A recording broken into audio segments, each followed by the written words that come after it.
மனசு ரொம்ப வலிக்குதுங்க. 2500 பேர் வாட்ஸ்அப் நண்பர்கள், 40 வருஷம் ஒன்னா பயணிச்ச நண்பர்கள் என்னோட சேனலை பார்க்க கூட மாட்டாங்களே. தப்போ தவறோ, நன்மையோ தீமையோ, உங்களால முடிஞ்ச ஒரு 5 பேருக்கு ஷேர் பண்ணி, ஒரு கமெண்ட் பண்ணி, ஒரு லைக்கை போடுறதுக்கு ரொம்ப கேவலமா இருக்கு. அப்படிலாம் யோசிக்கிறீங்களா? என்னோட வலியும் வேதனையும் உண்மையான நண்பர்களா நீங்கள் இருந்தா கண்டிப்பா எனக்கு சப்போர்ட் பண்ணுவீங்க. நான் மாமனுக்கேத்த பொண்ணு கதை சொல்லிட்டு வந்தேன். பாத்தீங்கன்னா மயிலாடுதுறை கலெக்டர் ஆபீஸ்லயே இருந்து அப்படியே டில் டவுன் பண்ணோம். பாத்தீங்கன்னாக்க உள்ள அப்படியே ரூமுக்குள்ள ஒரு ரூமா காட்டும். அப்படியே போனால் கலெக்டர் ஆஃபீஸில் போய் கேமரா அப்படி நுழைஞ்சோடனே பார்த்தீங்கன்னா கலெக்டர் எழுந்திரிச்சு சல்யூட் அடிச்சாரு. இது ஆப்போசிட் யார் உட்காந்துருக்கான்னு நம்ம காட்டலை. இவர் சைலண்டில் பேசுறாரு, அப்படியே அவரும் தலையாட்டாரு. அப்படியே முடிஞ்சுன்னா அவர் எழுந்திரிச்சு, சார் உண்மையிலேயே இந்த பாப்பாத்தி சேமங்கலத்தான் திருமணத்தை எந்த தடையும் இல்லாம நீங்க விரும்புற மாதிரி கல்யாணம் பண்றதுக்கு நான் வந்து நடத்தி வைக்கிறேன், நீங்க வாங்க அப்படின்ட்டு சல்யூட் அடிச்சு அப்படி அனுப்பி வச்சாரு. அப்படியே பேனிங் பண்ணோம். அப்படியே பார்த்தீங்கன்னா டிசால்வ் பண்ணாக்க நம்ம அசிஸ்டன்ட் கமிஷனர் மயிலாடுதுறை காவல் அதிகாரி அங்க கேமரா உள்ள போச்சு. அசிஸ்டன்ட் கமிஷனர் எழுந்திரிச்சு சல்யூட் அடிச்சு அப்படியே உட்கார சொன்னாரு. ஆப்போசிட்ல உள்ள கேரக்டர் உட்காந்துது. ஒன்லி ஸ்டில் விட்டு இவங்க சொல்றது ஆடியன்ஸுக்கு தெரியாது, அவர் பேசுறது ஆடியன்ஸுக்கு தெரியாது. அப்படியே ஒருத்தருக்கு ஒருத்தர் ரியாக்ஷன் மட்டும் போட்டோம். ஆனா ஆப்போசிட் பார்ட்டி யாரும் நம்ம காட்டல.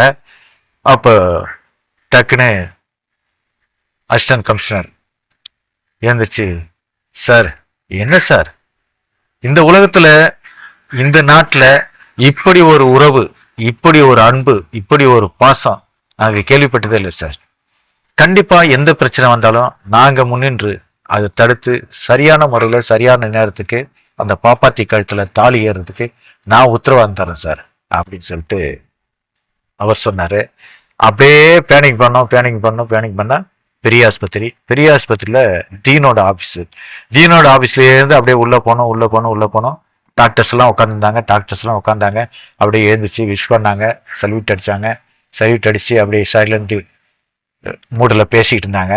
அப்படி பேசிக்கிட்டு இருக்கும்போது அந்த டாக்டர்ஸ் எல்லாம் கோரஸா சொன்னாங்க, சார் என்ன சார் நீங்க எவ்வளவு பெரிய உத்தியோகத்துல இருக்கிறீங்க, நீங்க எவ்வளவு பெரிய மனிதர், நீங்க என்ன திட்டமிட்டு இந்த திருமணத்தை சிறந்த முறையில நடத்தணும்னு ஆசைப்பட்டு இவ்வளோகான மெனக்குறீங்க போது உங்களுக்கு நாங்க சப்போர்ட் பண்ண மாட்டோமா?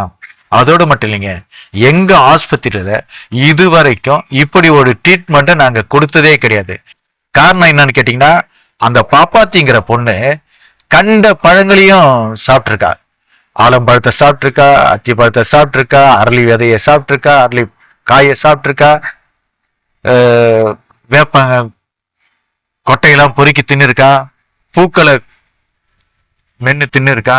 இப்படி ஒரு வெறித்தனமா மாமன் மேல வந்து அவ உயிரை வச்சிருந்தவ எங்களால சொல்லிக்க முடியல. அதே மாதிரி அந்த சேமங்காலத்தானம் அவன் வந்து நிறைய மதுபானங்களை கலந்து அதுல என்னென்னவோ மருந்து எல்லாம் குடிச்சிருக்கான். அவன் குடிச்சவன் தான் மாமன் பொண்ணு மேல எந்த அளவுக்கு அன்பா இருந்தா இந்த மாதிரி வெறி கொண்டு இருவருமே வந்து அளவுக்கு மீறி விஷத்தை சாப்பிட்டுருக்காங்கிறது எங்களால உணர முடிஞ்சுது. எங்களோட உயிரை கொடுத்து நாங்க காப்பாற்றிருக்கோம்.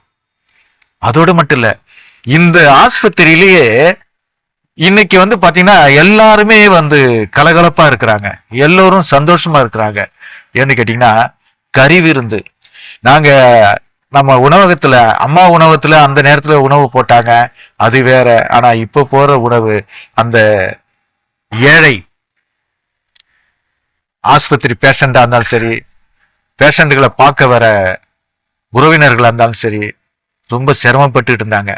இன்னைக்கு சேமங்காலத்தான் பாப்பாத்தி திருமண நாளை முன்னிட்டு அவங்களுக்கு தடபுடலா கறி விருந்து விற்கிறீங்க.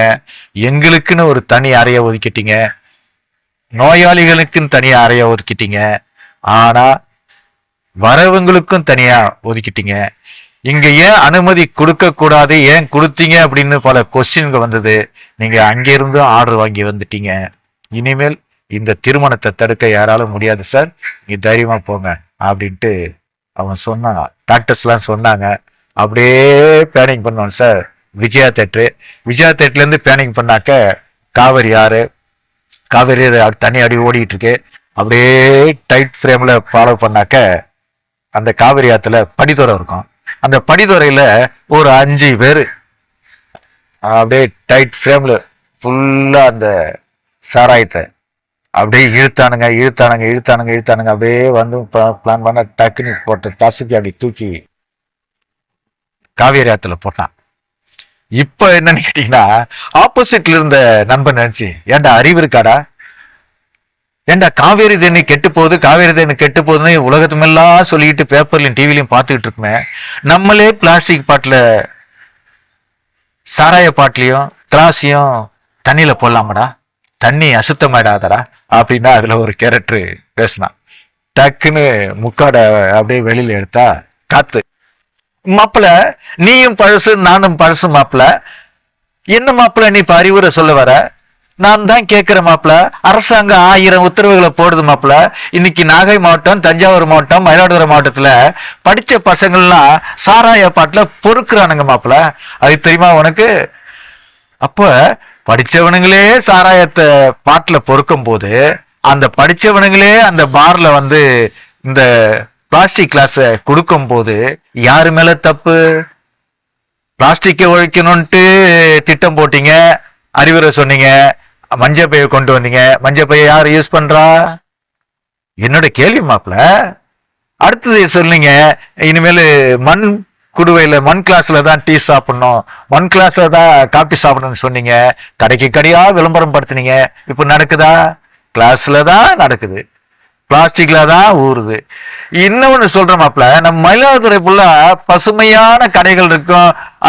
காளியாகுடி ஹோட்டல்ல இருந்து, நம்ம முழுக்குத்துறையில இருந்து, அப்படியே மாதானத்துல இருந்து, அப்படியே எப்படி கடைகள்லாம் இருக்கும். அந்த கடைகள்லாம் இப்ப போய் பாக்குறேன் மாப்பிள, எல்லாம் ஹிந்தியில எழுதியிருக்கானுங்க. ஹிந்தியில இத நான் பேசுனா நீ பேசுனா ஒருத்தருக்கும் புரியாது மாப்பிள. குடிகாரம் பேசினாதான் அவனுக்கு பிடிக்கும். ஒண்ணு மட்டும் சொல்ற மாப்பிள, இப்ப சொல்ற மாப்பிள, பாப்பாத்தியோட கல்யாணத்தை நடத்த விடக்கூடாது. அந்த மிலிட்டரிக்காரன் உள்ள வந்து எல்லா வேலையும் பண்ணிக்கிட்டு இருக்கான். எனக்கு விடுதலை வாங்கி கொடுத்தது அவன் தான். என்ன விடுதலை வாங்கினது மட்டும் சரியில்லை மாப்பிள, நான் பட்ட அவமானம், நான் பட்ட அசிங்கம், முச்சந்தில உட்கார வச்சு சாணிய கரைச்சி ஊத்துறாளுங்க மாப்பிள. போற வர பொம்பளைங்களாம் ஏமல எச்சு பொழிச்சாளுங்க மாப்பிள. கைது பண்ணி கொண்டு போய் ஸ்டேஷன்ல வச்சிருந்தாங்க மாப்பிள. ஆனா மிலிட்டரிக்காரன் வந்து இப்ப உள்ள பூந்துட்டான் மாப்பிள. அதனாலதான் சொல்றேன், நான் பட்ட அவமானத்துக்கு பாப்பாத்தி தான் காரணம், நான் பட்ட அசிங்கத்துக்கு அந்த சேமகல்தா தான் காரணம், நான் பட்ட கேவலத்துக்கு கையல்வழி தான் காரணம். ஆனா இதை யாரையாவது ஒருத்தரை தூக்குறோம், என்னோட ஆசையை தீர்க்கிறோம், இப்போ உள்ள நுழையிறோம் அப்படின்னு சொன்னோன்னே இங்க ஒரு ஷாக்கு அவனு ஷாக் என்னடா, ஜெயில இருந்து வந்துட்டான், நமக்கு தண்ணி வாங்கி கொடுத்தா நம்ம சந்தோஷமா குடிப்போம்னு நினைச்சாக்க இவன் இவ்வளவு கருத்துனா அவளை பண்ணணும் இவ்வளவு பண்ணணும்னு சொல்றானடா. என்ன மாப்பிள்ள செய்யறதுன்ட்டு அவன் சொன்னா இல்லைங்களா. அப்படியே ஜூம் போனோம். காத்து கண்ணு செகந்து மூக்கு பிடிச்சது.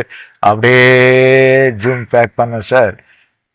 கட் பண்ணா அடுத்த சீன். கடவுள் மனிதனை படைத்தானா, மனிதன் கடவுளை படைத்தானா?